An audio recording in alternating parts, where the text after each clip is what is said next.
The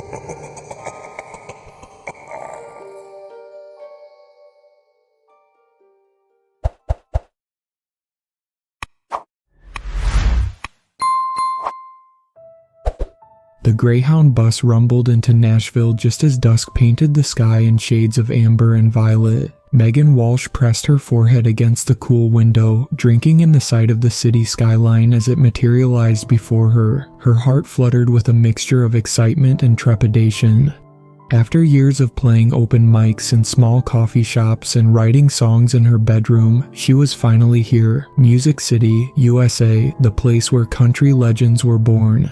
"We made it," she whispered, more to herself than to her travel companion. Beside her, Tasha Rodriguez lowered her camera after capturing the moment and nudged Megan's shoulder, ready to become the next Taylor Swift. Megan rolled her eyes but couldn't suppress her smile. "I'd settle for paying my rent with music." They'd been planning this trip for nearly a year, saving every spare dollar from their service industry jobs, researching venues, reaching out to local musicians. 4 days in Nashville, with Megan booked for 3 open mics and 1 small songwriters showcase. It wasn't much, but it was a start. Tasha, a talented photographer who'd been documenting Megan's musical journey since their freshman year of college, had come along to capture it all. "Your rise to fame," she called it, only half joking. Megan's talent was undeniable, her voice a soulful blend of country and folk that silenced rooms when she performed. It was just a matter of the right people hearing her. The bus terminal was crowded with tourists and travelers. As they collected their luggage, Megan carefully handling her guitar case like a fragile heirloom, they breathed in the distinctly Nashville air, perfumed with a mixture of exhaust, fried food, and distant music. "The motel's about 2 miles from here," Tasha said, consulting her phone. "Should we grab a ride?" Their accommodations, the vintage Nashville motel, had been a lucky find, affordable and well located, with decent reviews online. The rideshare dropped them off 20 minutes later in front of a 2-story L-shaped building with a neon sign that flickered intermittently, occasionally dropping the E in vintage.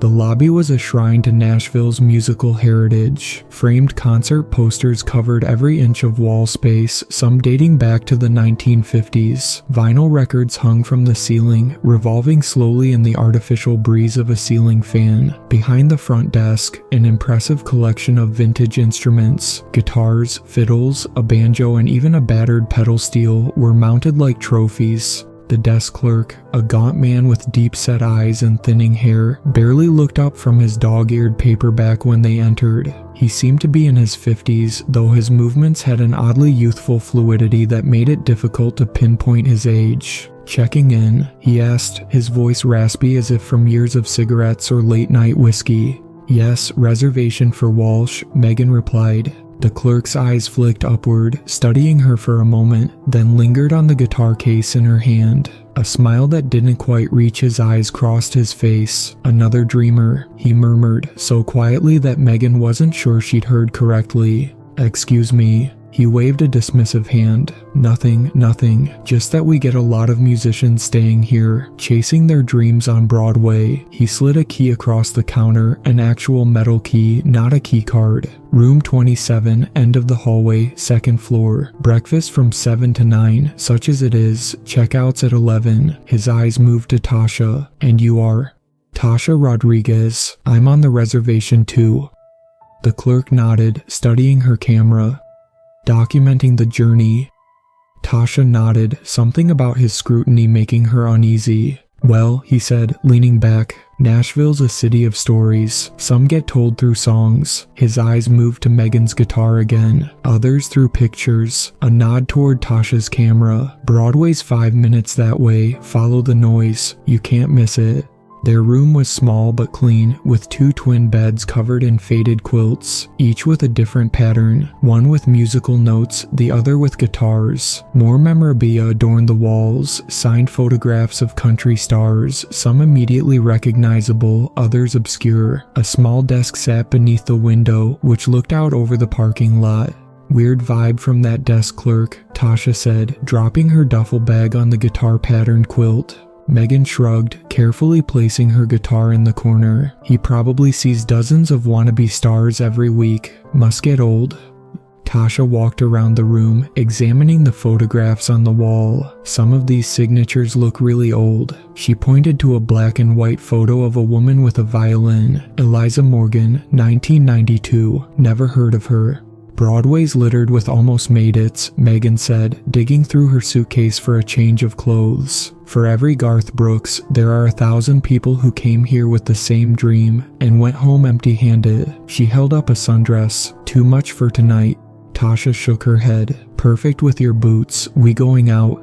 Obviously, I want to check out some venues, get a feel for the scene. Megan's first scheduled performance wasn't until tomorrow evening, but anticipation buzzed through her veins. Besides, it's our first night in Nashville. We have to hit Broadway. An hour later, they were swept up in the controlled chaos of Nashville's famous entertainment district. Broadway pulsed with energy, a sensory overload of neon signs, competing music pouring from every doorway, and crowds that ebbed and flowed like tides between the various honky-tonks and bars. The air was thick with the smell of beer, barbecue, and perfume.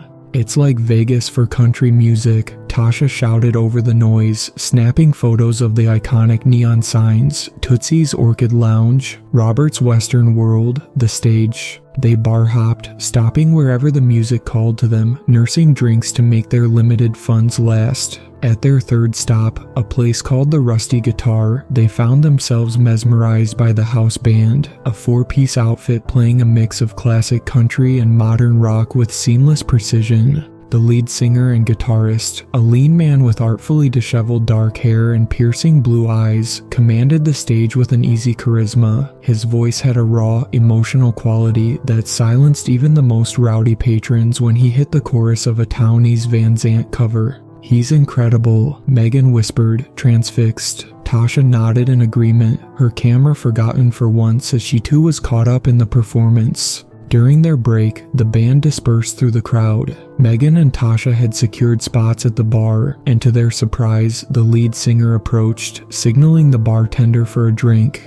Jim Beam, neat, he ordered, then turned to them with a smile. Haven't seen you two in here before.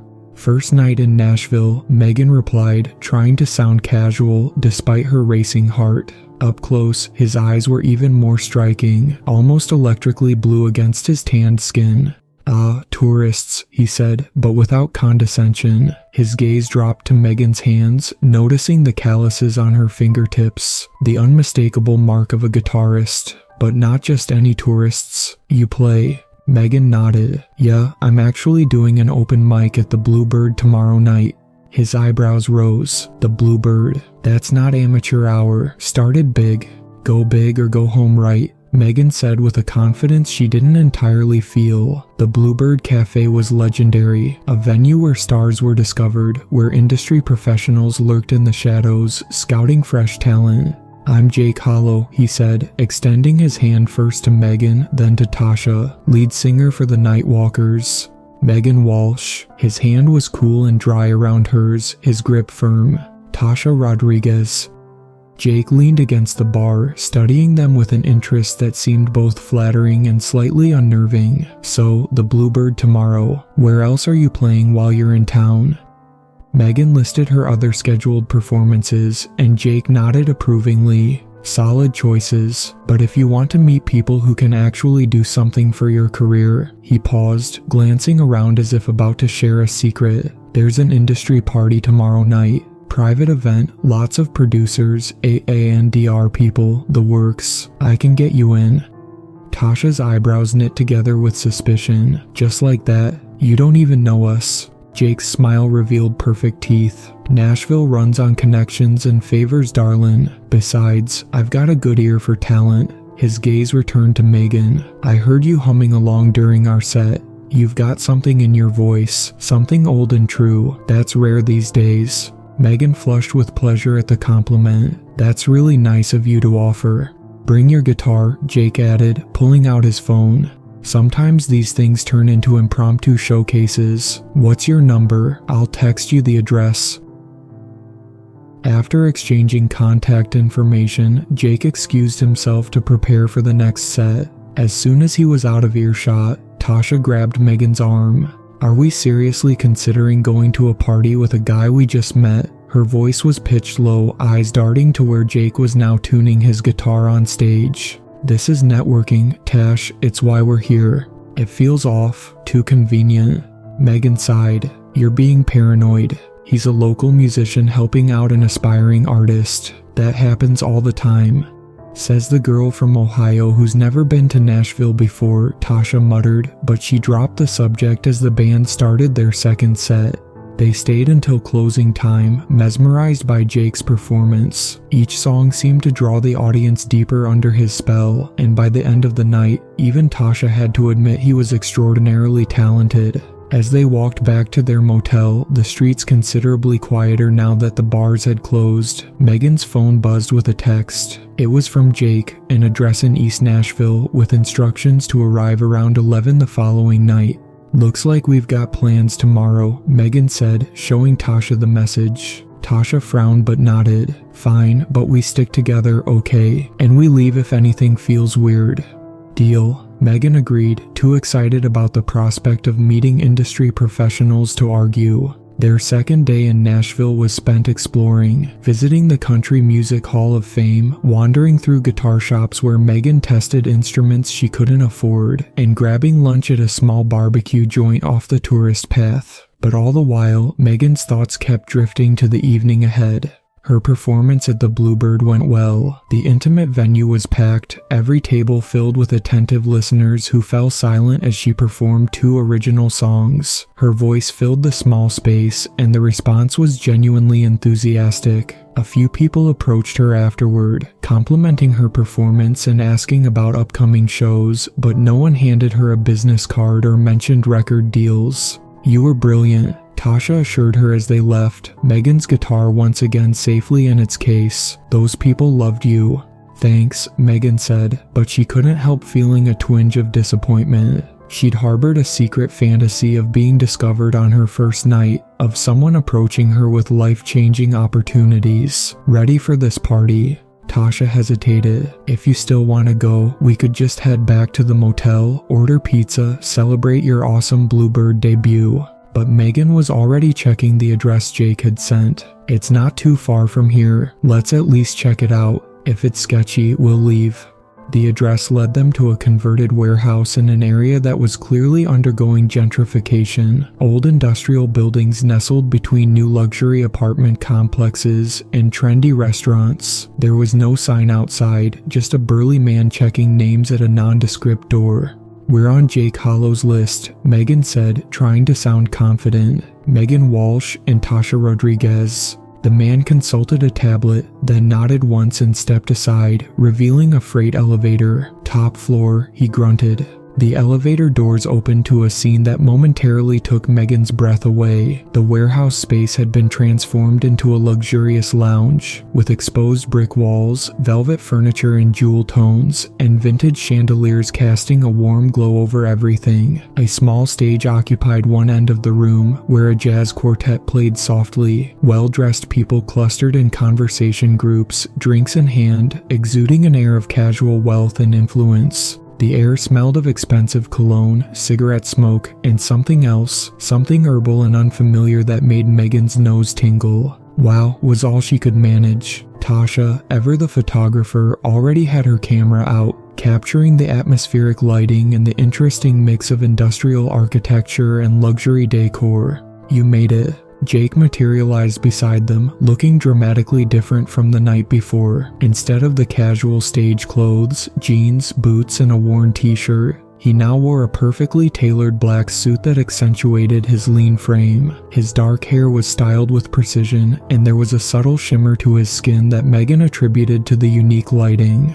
"This place is amazing," Megan said, drinking it all in. "How long has it been here?" A curious smile played at the corners of Jake's mouth. "The building's been here since the 1920s. It's had many lives, but this particular iteration," he made a sweeping gesture. "Let's just say it appears when needed and for those who need to be here." Before either woman could process that cryptic response, Jake was guiding them deeper into the party. "Come on, there are people you should meet." The next hour passed in a blur as Jake introduced Megan to men and women he identified as producers, songwriters, talent scouts, and label executives. They all seemed genuinely interested in her, asking thoughtful questions about her influences and songwriting process. Drinks materialized in their hands, amber liquid in crystal tumblers that burned Megan's throat but left her feeling warm and increasingly confident. Tasha sipped more cautiously, her photographer's eye continually assessing the room and its occupants. "This doesn't make sense," she murmured to Megan during a brief moment when Jake was occupied elsewhere. "Why would all these industry bigwigs be at some warehouse party?" Megan shrugged, the alcohol making her dismissive of Tasha's concerns. "That's how Nashville works, apparently. It's all about the connections, the scene. Have you noticed that no one's given us a business card? No one's even mentioned what label they work for. They're being casual. It's a party, not a networking event." Tasha's frown deepened. "Then why did Jake emphasize that it was an industry party when he invited us?"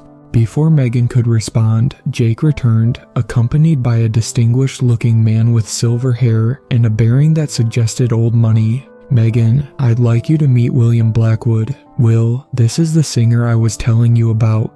William extended his hand, his grip firm and cool like Jake's had been. "A pleasure. Jake tells me you've got something special in your voice." "Thank you, sir," Megan replied, instantly reverting to the politeness her Midwestern upbringing had instilled. "Do you work with a label?" William and Jake exchanged a glance that Megan couldn't quite interpret. In a manner of speaking, William said, "I've been involved with the Nashville music scene for a very long time. I have investments in various aspects of the industry." As the party progressed, the atmosphere subtly shifted. The music from the jazz quartet became more experimental, with discordant notes that somehow still formed a harmonious whole. The lighting dimmed, casting longer shadows across the exposed brick walls. Conversations grew more intense, people leaning in close to one another, speaking in hushed tones. Megan noticed people occasionally disappearing down a hallway and returning looking somehow altered, their eyes brighter, their movements more fluid, their laughter more melodic. "What's going on back there?" she asked Jake when he rejoined them after another brief absence. His smile was secretive, almost conspiratorial, something to help the creative process. He opened his palm to reveal two small pills, azure blue and faintly luminescent in the low light. Nashville's secret weapon. Every songwriter and musician worth their salt in this town uses these to tap into something deeper. Tasha immediately stepped back. "No thanks, we don't do drugs."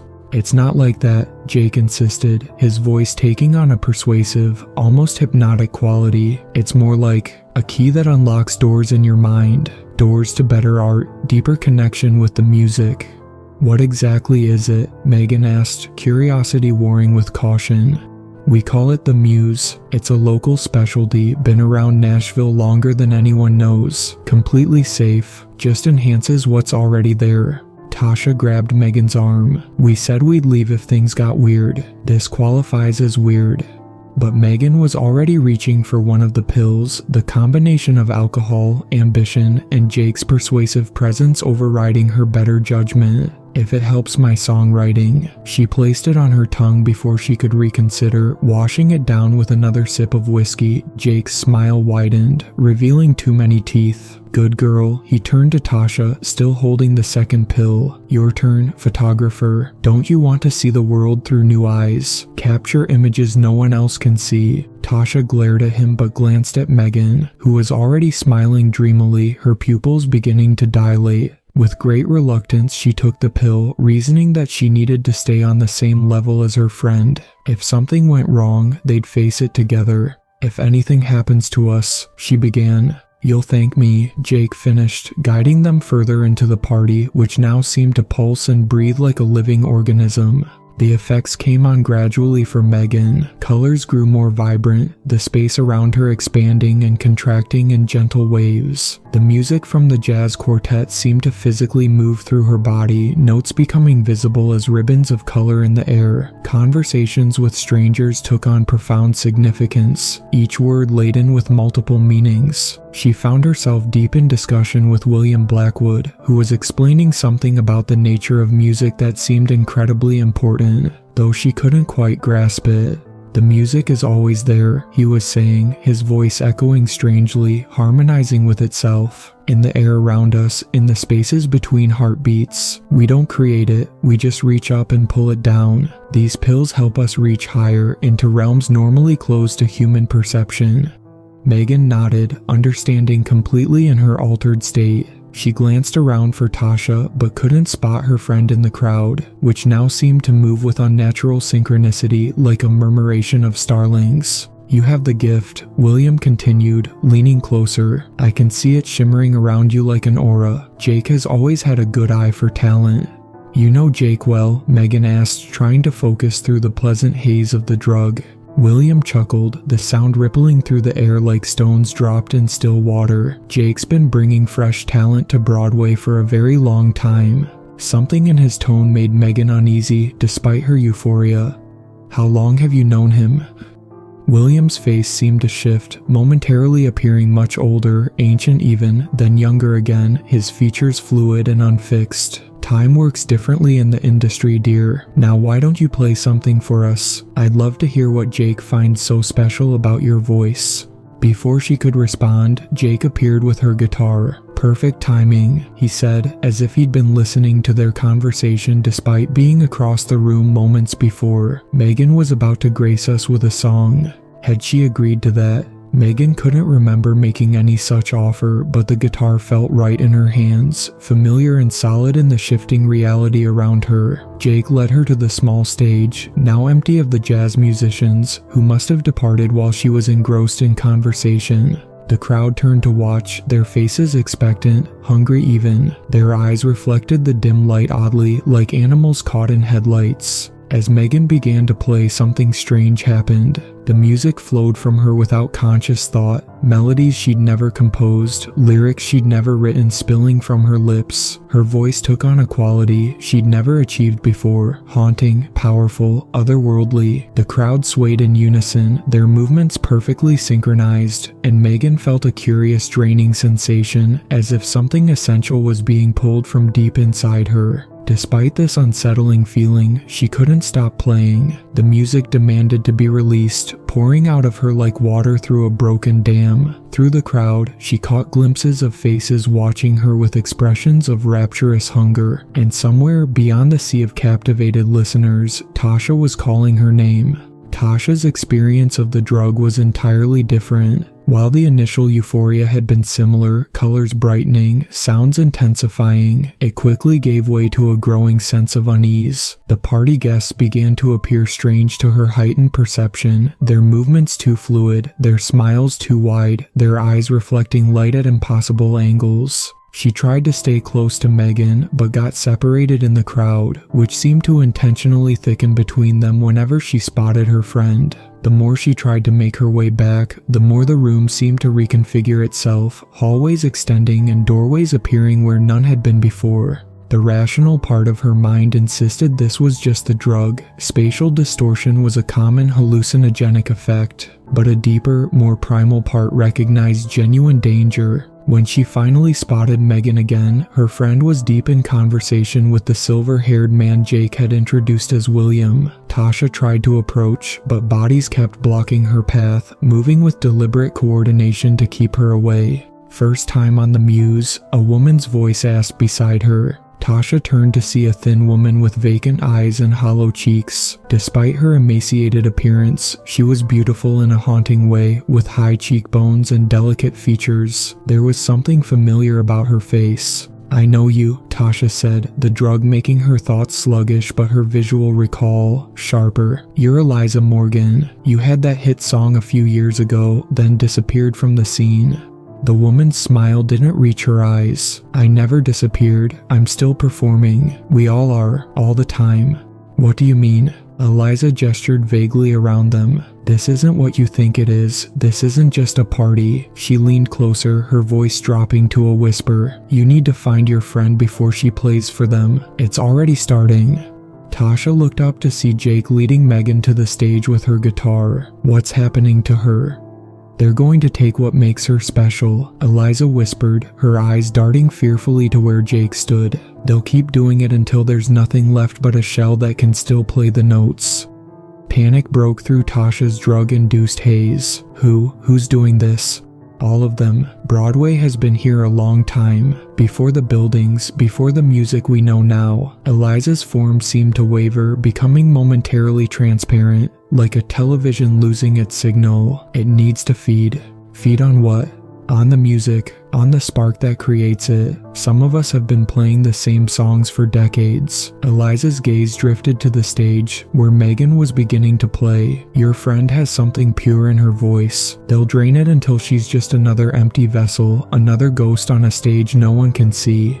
As Megan began to play, Tasha pushed through the crowd, fighting against what felt like a physical current trying to hold her back. The assembled guests had turned as one toward the stage, their attention laser-focused on Megan, whose music had taken on an unearthly quality, beautiful but wrong somehow, like hearing a beloved song played in a minor key when you're used to major. Megan, Tasha called, but her friend showed no sign of hearing, lost in the music flowing through her. Jake stood at the side of the stage, his hands making subtle conducting gestures, directing the flow of energy. William and other older guests had moved to the front of the crowd, their expressions rapturous, their bodies seeming to grow more substantial as Megan played.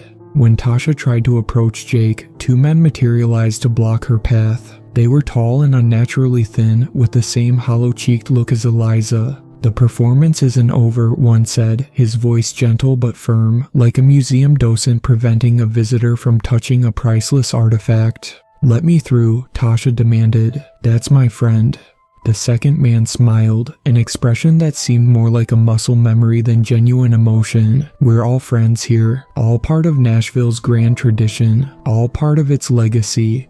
Tasha ducked away from them, circling around to find another approach to the stage. As she moved through the increasingly maze-like venue, she passed a door left slightly ajar. Inside, she glimpsed a room where people sat motionless in chairs arranged in a circle. They appeared catatonic, yet their fingers moved as if playing instruments, and their throats vibrated with soundless songs. One, a young man with faded tattoos visible on his forearms, looked up as she passed, his eyes desperate, mouthing what looked like, "Help us."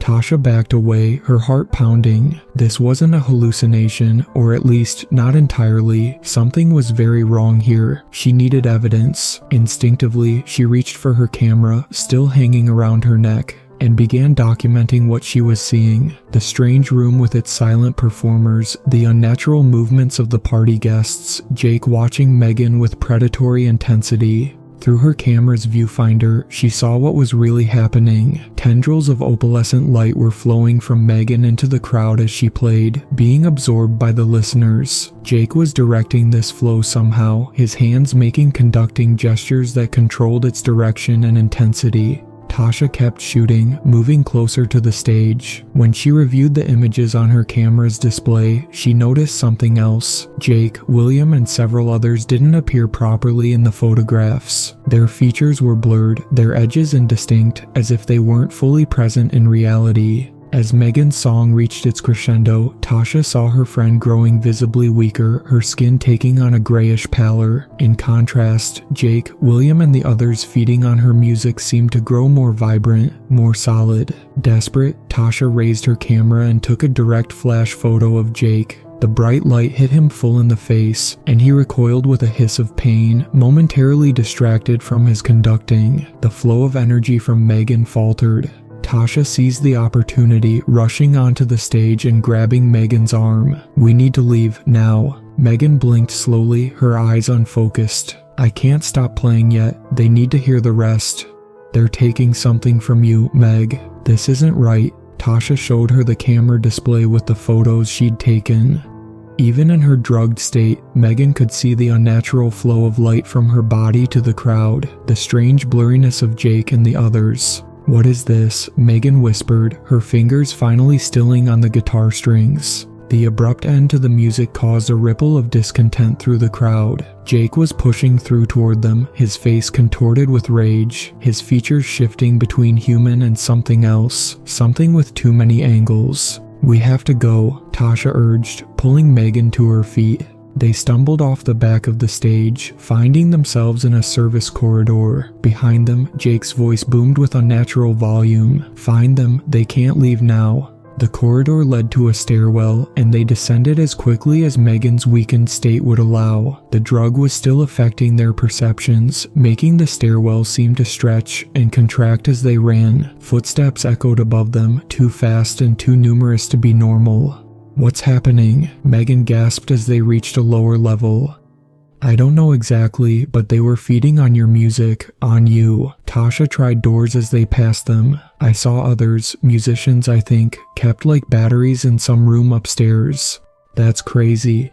"Look at yourself, Meg." Tasha gestured to a reflective metal panel on the wall where Megan could see her own image. Pale, drawn, her normally vibrant presence diminished. "You've been on stage for maybe 15 minutes, and you look like you've been sick for a month." They found an exit door that opened to an alley behind the warehouse. The cool night air helped clear their heads slightly, though the drug's effects still lingered. They ran down the alley, turning randomly at intersections, with no clear idea of where they were going except away. "Do you think we're far enough?" Megan asked eventually, leaning against a wall to catch her breath. Tasha peered back the way they had come. "I don't know. I don't even know if distance matters with whatever they are." "What do you mean, whatever they are?" "The woman I spoke to, Eliza Morgan, said something about Broadway feeding for a long time. And Jake and the others, they didn't look right in my photos. Like they're not entirely human." Megan shook her head. "That's the drug talking. It has to be." "Is it? How do you explain what was happening to you on stage? What was that song you were playing? I've heard all your music, and that wasn't yours." Megan's hand went to her throat. "It felt like it was coming through me, not from me, and I felt so drained." She looked at Tasha with frightened eyes. "You really think they're not human?" "I think Nashville has secrets we never suspected. That woman said Broadway has been here a long time, before the buildings even. Like it's a place of power, an entity. Maybe, or maybe it's the entities that control it, that feed on the creative energy it attracts." Tasha checked her camera again, scrolling through the photos she'd taken.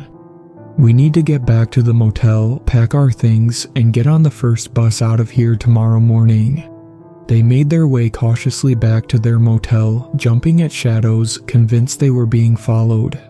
Every street musician they passed made them flinch. Every bar with live music emanating from it suddenly seemed threatening. The desk clerk wasn't at his post when they entered the vintage Nashville, and they hurried to their room, double locking the door behind them. "We should leave first thing in the morning," Tasha said, drawing the curtains tightly closed. "Skip your other performances. It's not worth it." Megan nodded, but her expression was distant, troubled. "I can still hear it, you know, the music from tonight. It's still playing in my head." Tasha looked at her friend with concern. "Try to sleep. The drug will wear off by morning." But as they lay in their beds, neither sleeping, Megan began to hum softly, the same eerie melody she'd played at the warehouse. Tasha said nothing, but she kept her camera close, ready to use the flash if anything came for them in the night. Morning brought clarity and doubt in equal measure. In the harsh light of day, their experiences seemed like a shared hallucination, the product of drugged drinks and suggestible minds. "Maybe we just had a bad trip," Megan suggested as they packed their bags. "That stuff could have been anything." Tasha connected her camera to her phone, scrolling through the photos from the night before. Many were blurry or underexposed, but some clearly showed the strange room with catatonic musicians and the unnatural light flowing from Megan as she performed. "This wasn't just a hallucination, Meg. Photos can be weird with certain lighting. And the room full of people just sitting there while their fingers played invisible instruments, that's a coincidence." Megan sighed, zipping her duffel bag closed. "I don't know what to think, but I do know I feel awful, like I have the worst flu of my life." It was true. She was pale, with dark circles under her eyes, and a listlessness that wasn't like her at all. They checked out early, the desk clerk watching them with indifferent eyes as they hurried to their waiting rideshare. As they drove to the bus station, they passed Broadway, already busy with morning tourists. The neon signs were switched off in the daylight, making the district look ordinary, even innocent. "Do you think they're looking for us?" Megan asked quietly. Tasha nodded, her eyes scanning the street nervously. "Jake seemed pretty upset when we left. But they can't exactly chase us in broad daylight, right? And we'll be on a bus out of here in an hour." They reached the station without incident and bought tickets for the next bus home. As they waited in the terminal, Megan kept touching her guitar case nervously. "I want to open it, but I'm afraid of what I'll find," she admitted. "What do you mean?" "I don't know. Like it won't be my guitar anymore, or the strings will be made of something else." Tasha placed a hand over Megan's. "It's your guitar. Nothing's changed." But something had changed. They both felt it, a connection to something dark and hungry that lived beneath Nashville's gleaming surface. The ordinary travelers around them in the bus station seemed oblivious, going about their lives, planning their visits to the Country Music Hall of Fame, and their nights on Broadway without any awareness of what lurked there. When their bus number was called, they boarded with relief, taking seats near the back. As the bus pulled away from the station, Megan gazed out at the Nashville skyline receding in the distance. "I really thought this would be my big break," she said softly. "Maybe it's for the best it wasn't." "Not like that." The farther they got from Nashville, the more ridiculous their fears seemed. By the time they crossed the state line, they were even able to joke about it. Their drug-induced paranoia, the absurd idea that ancient entities were feeding on music in downtown Nashville. "We should write a song about it," Megan suggested. "Could be my first hit, the things that feed on Broadway." But that night, she dreamed of the warehouse, of Jake's hands conducting streams of light from her body, of faces in the crowd growing younger and more vibrant as she withered on stage. She woke up humming the melody she'd played that night, the one that wasn't hers. Back home in Ohio, life gradually returned to normal. Megan resumed her shifts at the coffee shop and her small local gigs. Tasha went back to photographing weddings and local events. They didn't talk much about Nashville by unspoken mutual agreement, but Megan couldn't stop thinking about it. About Jake, about the way the music had flowed through her that night. Purer and more powerful than anything she'd created on her own. Despite the frightening aspects of the experience, there had been something transcendent about it too. She found herself writing new songs, different from her previous work. Darker, more complex, with melodies that seemed to come from somewhere else. When she performed them at local venues, the audience reaction was immediate and powerful. People fell silent, transfixed, some even weeping without knowing why. A month after returning from Nashville, she got an email from a small record label in Memphis. Someone had uploaded a video of her performing at an open mic, and they were interested in discussing a development deal. The validation she'd been seeking for years was suddenly within reach. She called Tasha immediately. "That's amazing," Tasha said after hearing the news. "But are you sure it's legitimate?" "The label is real. I looked them up. Small but respectable. They've launched a few indie artists who went on to bigger things." "And you're confident it's not connected to what happened in Nashville?" Megan hesitated. "It's Memphis, not Nashville. And the video they saw was from Carpenter's, not the Bluebird or anything from our trip." "When was the video taken?" 2 weeks ago. After we got back." Tasha's voice was carefully neutral. "When you were playing your new material." The implication hung between them, unspoken but clear. The new songs, the ones that had come to Megan after her experience with Jake and the Muse, were what had caught the label's attention. "It's still my music, Tash," Megan said defensively. "Whatever happened there, whatever I tapped into, it's mine now.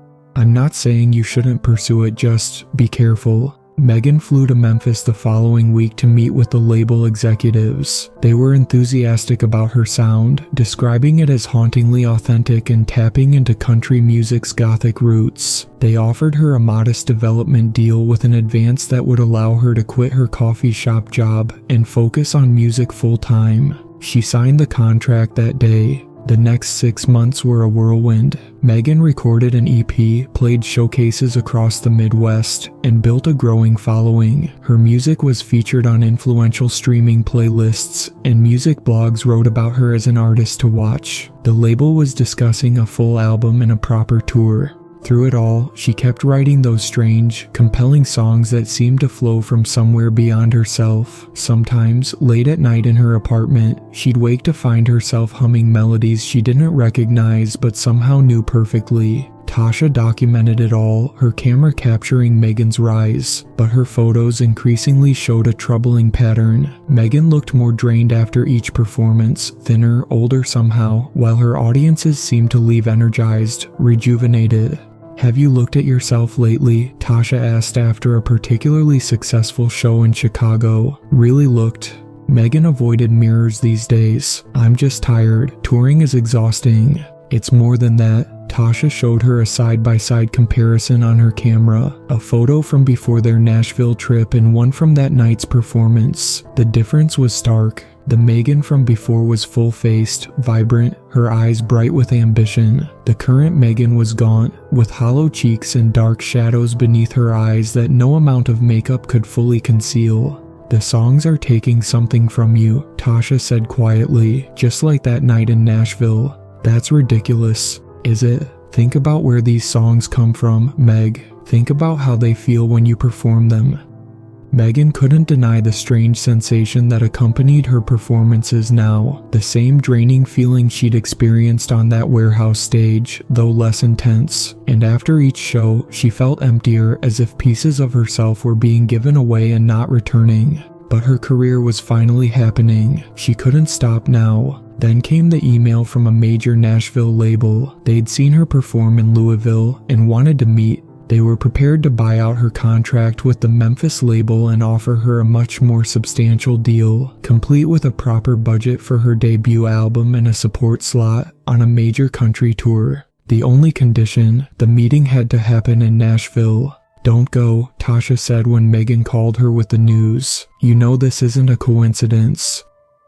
"It might not be connected to them," Megan argued, not entirely convincing even herself. "Nashville is the center of the country music industry. It makes sense that a big opportunity would come from there. Please, Meg, we barely escaped last time."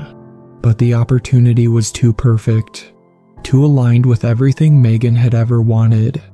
"I have to go," she said finally, "but I'll be careful. No parties, no pills, no Jake." "Then I'm coming with you." "You don't have to do that." "Like hell I don't. We stick together, remember?" They flew to Nashville 3 days later. This time they stayed at a sterile chain hotel downtown, far from the vintage Nashville motel. Their meeting at the label was scheduled for the following morning. That evening, they ordered room service and watched mindless television, neither wanting to venture out onto Broadway despite its siren call. Through the hotel window, they could see the neon lights in the distance, pulsing like a heartbeat. "You're doing the right thing," Tasha said, noticing Megan's gaze drawn to the entertainment district. "That label is legitimate. This could be everything you've worked for." Megan nodded, but her fingers tapped restlessly against her leg, playing phantom chords. The melodies in her head had grown louder since they'd landed in Nashville, as if proximity had strengthened a connection she'd never fully severed. When Tasha went to shower, Megan found herself standing at the window, staring at the distant lights of Broadway. Without consciously deciding to, she grabbed her room key and slipped out. "Just a quick walk," she told herself, "just to clear my head before tomorrow's meeting." But her feet knew where they were going. 20 minutes later, she stood outside the Rusty Guitar, the bar where they'd first met Jake. Live music spilled onto the street, a cover of a Hank Williams classic that made her skin prickle with recognition. She shouldn't go in, she knew that, but the music pulled at her like a physical force. The interior was exactly as she remembered, crowded, dimly lit, heavy with the smell of beer and perfume. On stage, a band played, but it wasn't Jake's band. These were just ordinary musicians, talented but nothing special. Megan ordered a drink and found a spot against the wall, content just to observe. She'd proved to herself and to Tasha that she could be in Nashville without falling into whatever trap had nearly caught them before. She'd have one drink, listen to a few songs, and head back to the hotel. "I was hoping you'd come back." The voice behind her sent ice through her veins. She turned slowly to find Jake standing there, looking exactly as he had 6 months ago. Not a day older, not a detail different. He wore the same casual clothes he'd worn on stage that first night, and his blue eyes still held that unnatural electric quality. "What do you want from me?" Megan asked, surprising herself with her direct question. Jake smiled, seemingly pleased with her boldness. "The same thing I've always wanted, to help your career. You've done well since your last visit. Those new songs of yours, they have a touch of Nashville in them now, don't they?" "I need to go." Megan set down her untouched drink and moved toward the door. Jake didn't try to stop her, but his voice followed her. "The label meeting tomorrow, that was my doing, a gift, to bring you back where you belong." Megan froze. "You're lying." "Am I? Ask them who recommended you. Ask them where they first heard your music." His smile widened. "Broadway remembers you, Megan. The city has tasted your particular flavor of music, and it's hungry for more. Stay away from me." She pushed through the crowd toward the exit. "You'll be back," Jake called after her. "The songs in your head, they're ours. They're calling you home." Megan ran all the way back to the hotel, her heart pounding in her chest. When she burst into their room, Tasha was frantic. "Where the hell were you? I've been calling your phone for an hour." "I saw him," Megan gasped, leaning against the door. "Jake, he was at the Rusty Guitar." "You went to Broadway, after everything we talked about." I know. It was stupid." Megan sank onto the bed, her legs suddenly weak. "He said he arranged the label meeting, that it was a way to bring me back to Nashville." Tasha's face paled. "We're leaving, now, tonight." "The meeting, is a trap, you know it is." Megan wanted to argue, to insist that they stay for the meeting, but exhaustion washed over her. "You're right, let's go home." They packed quickly, checked out, and took a rideshare to the airport, buying tickets on the next flight to Columbus, regardless of the cost. As they sat at the gate, waiting to board, Megan's phone rang with an unknown Nashville number. "Don't answer it," Tasha warned. Megan stared at the screen. "What if it's the label wondering where I am?" "Text your contact there in the morning, from Ohio." The phone stopped ringing, then immediately started again, the same number, insistent. Against her better judgment, Megan answered. "Hello? Miss Walsh, this is Martin Blackwood from Southland Records." The voice was smooth, professional, not Jake's. "I understand you're at the airport." Megan shot Tasha a panicked look. "How do you know that?" "Nashville is a small town in the ways that matter, be right." There was a pause. "I was looking forward to our meeting tomorrow. The label is very interested in your sound." "I'm sorry, something came up. Family emergency." "Of course, these things happen." Another pause. "But before you leave, I wanted to make sure you had a chance to see our studios. We've had some legendary recordings made there. Might help you decide if Southland is the right home for your music." "I really need to go." "Just a quick tour. Our car is already outside the terminal. 20 minutes of your time, then we'll bring you right back for your flight." Tasha was shaking her head vigorously, mouthing no over and over. "I'm sorry, I can't," Megan said finally. "Maybe another time." "Eliza Morgan recorded in our studio," the voice said, the name hitting Megan like a physical blow. "She had a voice like yours, something special, something pure. We took good care of her. Eliza Morgan disappeared years ago." "Did she? Or did she find her true home with us?" The voice grew softer. "The songs in your head, Miss Walsh. They're fragments of our world calling to you. You'll never be satisfied until you embrace them fully." Megan ended the call with shaking hands. "What did they say?" Tasha demanded. "They mentioned Eliza Morgan, said she found her true home with them." Tasha's expression hardened. "We're getting on this plane and never coming back to this city." Their flight was called soon after, and they boarded with relief. As the plane took off, Megan watched Nashville's lights grow distant beneath them.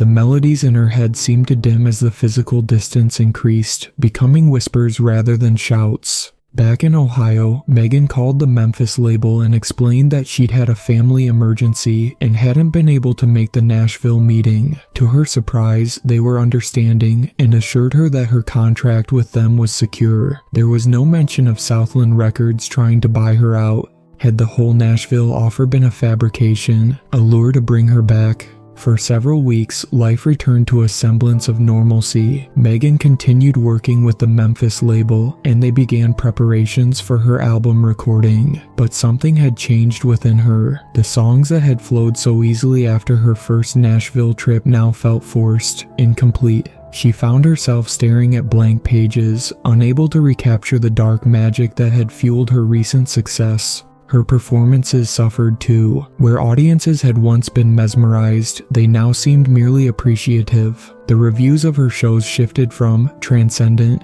and haunting to solid and promising. Maybe it's for the best, Tasha suggested when Megan confessed her creative drought. Those songs were taking something from you. But they were good, Megan said. They connected with people in a way my old stuff never did. At what cost though? Megan had no answer for that. She knew Tasha was right. The mysterious songs had been draining her life force, just as Jake and his kind had that night in the warehouse. But she missed them, missed the way they made her feel when she performed them, like she was channeling something ancient and powerful. The Memphis label grew concerned about the delays with her songwriting. They needed new material for the album, and Megan's demos weren't meeting expectations. After 3 months of struggles, they brought in co-writers to help, but the resulting songs felt generic, lacking the distinctive quality that had made her stand out. "We're going to need to push the album back," her AANDR representative said during a difficult phone call. "Take some time, find your voice again, maybe go back to what inspired those early songs." Megan knew exactly what had inspired them, but she couldn't tell him that. That night, she dreamed of Broadway again, of neon lights and music pouring from every doorway, of Jake watching her from shadowy corners, his blue eyes electric, of William Blackwood and the others feeding on the light that streamed from her as she sang. She woke up with a complete song in her head, melody, lyrics, arrangement. It was beautiful, haunting, perfect. And it wasn't hers, it was theirs, sent to her across the miles like a gift, or a bait. She recorded a rough demo on her phone and sent it to her label. Their response was immediate and enthusiastic. This was what they'd been waiting for. This was the Megan Walsh they'd signed. More songs followed, each seemingly beamed into her mind while she slept. Her album came together quickly after that, the label rushing to capitalize on her renewed creativity. They booked her for a string of higher-profile shows to build anticipation for the release. Tasha noticed the change immediately. "These new songs, they're like the ones from before. They're better," Megan said, "more refined, and I'm writing them here, far away from Nashville. Are you, or are they being sent to you?" Megan avoided the question. "My career is back on track, that's what matters." But each new song, each performance, took its toll. The photos Tasha took showed the progression clearly. Megan growing thinner, her eyes developing that same hollow look that Eliza Morgan had had. After shows, she would be so drained that she could barely stand, while her audiences left energized, revitalized. "They're still feeding through you," Tasha said after a particularly draining performance in Detroit. "Distance doesn't matter, they've established a connection." Deep down, Megan knew she was right, but her album was set for release in a month. Advance reviews were stellar and her social media following was growing exponentially. Success, real, meaningful success, was finally within reach. Then came the email from Southland Records in Nashville. They wanted her for a special performance, a songwriters round at the Bluebird Cafe featuring several established artists. It would be recorded for a popular online music series and streamed to millions. "An opportunity like this comes once in a lifetime," the email concluded. "Nashville is waiting to welcome you back." Megan stared at the message for a long time before forwarding it to Tasha. 10 minutes later, her phone rang. "Tell me you're not considering this," Tasha said without preamble. "It's the Bluebird, Tash, being recorded for millions of viewers. It's a trap and you know it." "What if it's not? What if it's just a genuine opportunity?" After everything that happened, after they tracked us to the airport, after they've been feeding you these songs from hundreds of miles away, Megan sighed. I know how it sounds, but my career is finally happening, and saying no to this could derail everything. Your career won't matter if you're turned into one of those empty shells we saw in that room. The argument continued for days. Megan's Memphis label encouraged her to accept the invitation. Exposure at the Bluebird was invaluable, and the chance to network with established Nashville songwriters was too good to pass up. In the end, ambition won out over caution. Megan accepted the invitation with one concession to Tasha's concerns. She would fly in the morning of the event and leave immediately afterward. No overnight stays in Nashville, no time for Jake or the others to get her alone. I'm coming with you, Tasha insisted, and I'm bringing my camera. It seems to show what's really happening.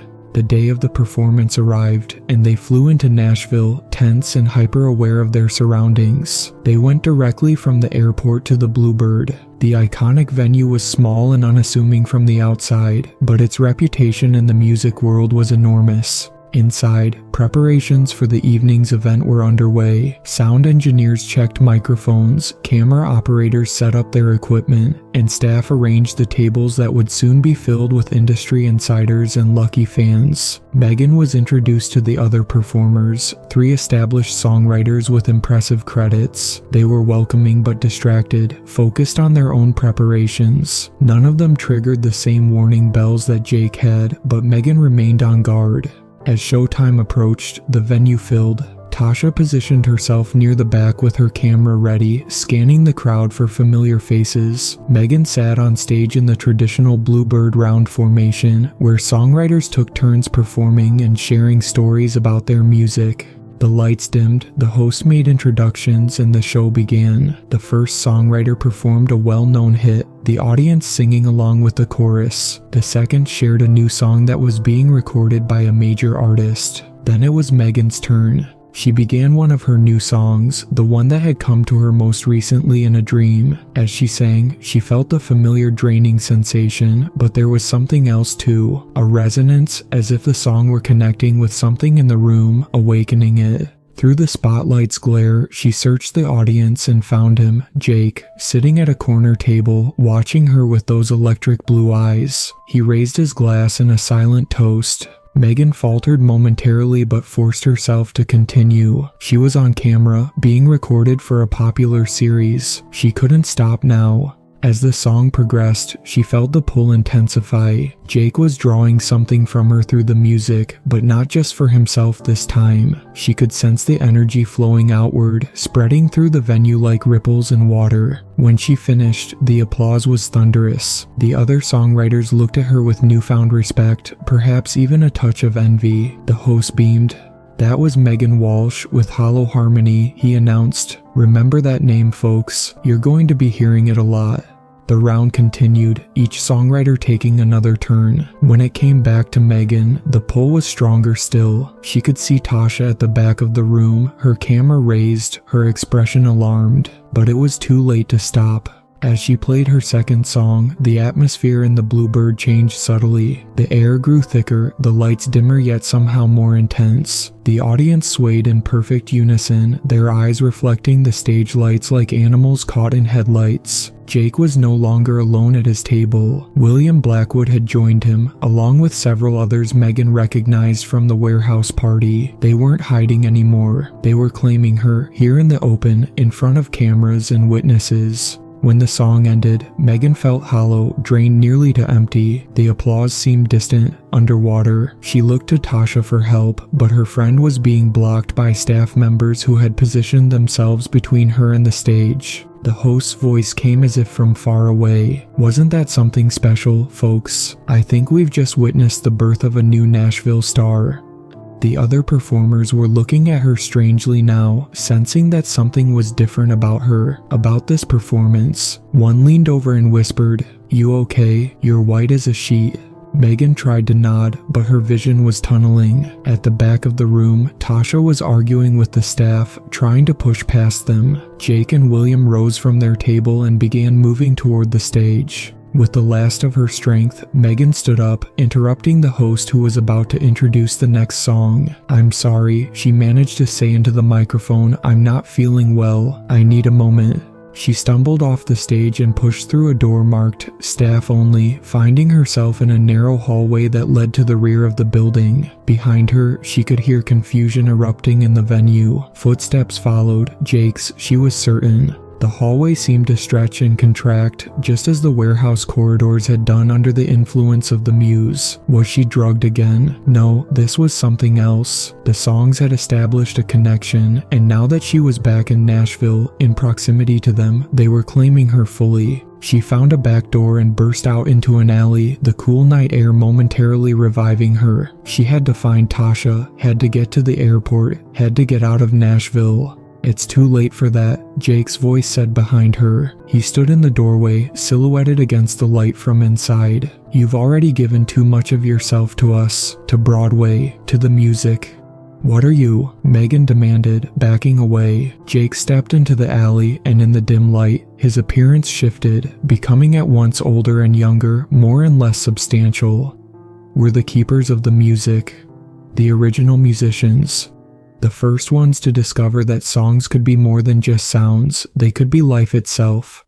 You feed on people, on artists. We sustain ourselves, yes, but we give back too. Those songs in your head, they're gifts.